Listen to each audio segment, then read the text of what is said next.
Leo, hi! Welcome to Mystic Queen PH.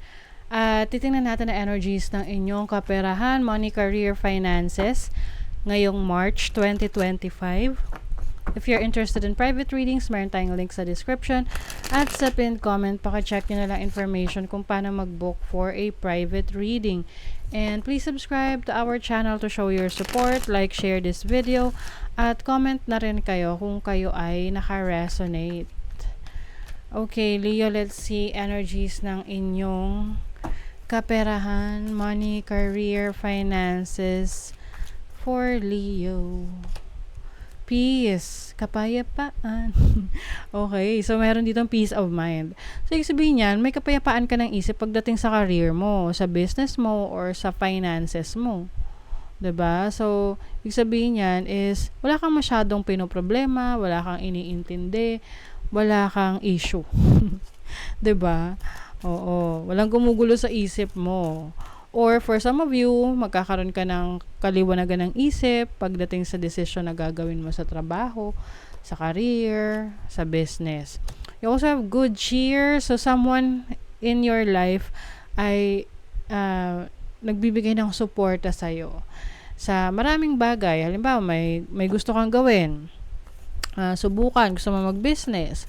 Tapos, itong kaibigan mo na to, ay laging nakasuporta sa'yo na, oy, sige, kaya mo yan. Supportahin kita, ganon. So, there is someone na naniniwala sa iyong kakayanan. Sensuality. Your freedom flowing from far away. I dance, I love, I laugh, I play. So, some of you will tap into your sensuality, your authenticity, yung pagiging ikaw, pagiging totoo mo sa sarili mo. You are also going to enjoy yung iyong kalayaan, no? Kalayaan na magawa yung gusto mo. Some of you may experience financial freedom, or pagdating sa sources of income mo, hindi mo kailangan na pagsilbihan ng ibang tao kasi ikaw ay self-employed, 'di ba? So, some of you will tap into your creative talents and skills and use it to generate income and money. Your overall energy, you have this 7 of Swords. Meron ditong deceit. So, maaring yung iba sa inyo, you have experience na merong hindi naging totoo sa inyo or nang loko sa inyo pagdating sa pera, pagdating sa kontrata, pagdating sa pinag-usapan. Kaya kailangan din na kayo ay maingat sa mga papasukin yung negosyo, papasukin yung trabaho. You have to check everything, lahat ng mga nasa kontrata. Oo, sa agreement. Your challenge is the sun. So, challenge mo yung sarili mo. This is your energy Kaya siguro rito merong energy ng peace, kapayapaan. Kasi, maaring meron ng betray sa inyo. Merong somehow, may ine-expect kayo sa isang tao na to na hindi niya naibigay sa'yo, or itong person na to hindi mo inaasahan na gagawin sa'yo yon na panluloko. Maaring panluloko sa pera, or pagdating sa kontrata, hindi siya sumunod sa napag-usapan. Feeling betrayed. Your opportunity is the 6 of Swords. So, you have the opportunity to move on, move forward. Kumbaga, may learnings ka na dito na lahat naman ng experiences natin, lalo na yung mga challenges, meron tayong natututunan, may lesson.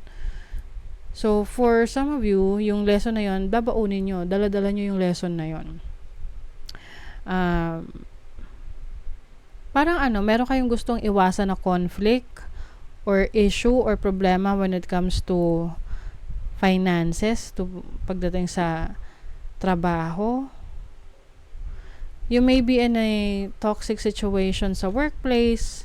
Tapos gusto mo na lang na magkaroon ka ng katahimikan ng isip. So for some of you, ang isa sa challenge niyo is parang naghahanap ka ng lakas ng loob sa sarili mo para to break free, makawala, makalaya. So maaring yung iba nag-worry na kahit nasa toxic situation kayo sa trabaho, hindi kayo makapag-resign kasi natatakot kayo sa future ninyo kung paano kayo, ano na yung gagawin nyo after resignation. But I feel like you are going to a new direction. May opportunity ka dyan. Oh my God. Leo, diba? Sabihin ko palang going to a new direction. Tas the Chariot. Wow. This is a direction to success. Oh my God, Leo. Alam nyo, kung nandun kayo sa point na kina-question nyo yung sarili nyo kung bakit merong mga taong tinake advantage kayo for some reasons pagdating sa pera, pagdating sa opportunities, kumbaga nilamangan kayo. But, the moment na talikuran mo yon at mag-focus ka sa pag-aayos ng sitwasyon mo ngayon at pag-heal, alam nyo, you are gearing toward success. This is a new venture, a new career path, no? Para sa iba, a new business or earning opportunities na doon ka mas magiging successful. So, kumbaga para siyang blessing in disguise for some of you na merong kailangang manggulo sa'yo or maging, diba?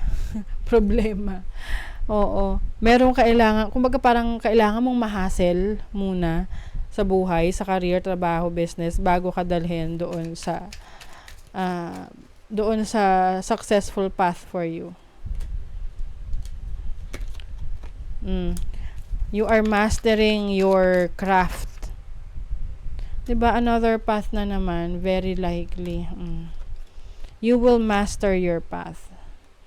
And sa ngayon, nire-reassess mo yung sarili mo, ano yung kailangan mong i-improve, ano yung kailangan mong pag-aralan. So, some of you are learning a lot or seeing things clearly. So, maliwanag na sa'yo kung ano yung direksyon, yung tatahakin mo. And alam mo rin kung ano yung mga naging pagkukulang mo, ano yung mga hinayaan mo na, 'di ba? Minsan kasi sobrang pagtitiwala, no? At lalo na kung halimbawa may business kayo, sobrang pagtitiwala mo dun sa parang somehow caretaker or manager ng business mo na hindi mo talaga siya natutukan, 'di ba? Oh my God. Ganda. Leo. Blessings. Unexpected fortune is about to come. This is a great time to enjoy blessings pouring in. Your finances are doing well at the moment. See? Oh my God.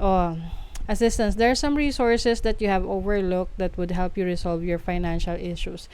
So someone is going to help you. This can be a person or yung situation, yung spirit guides mo.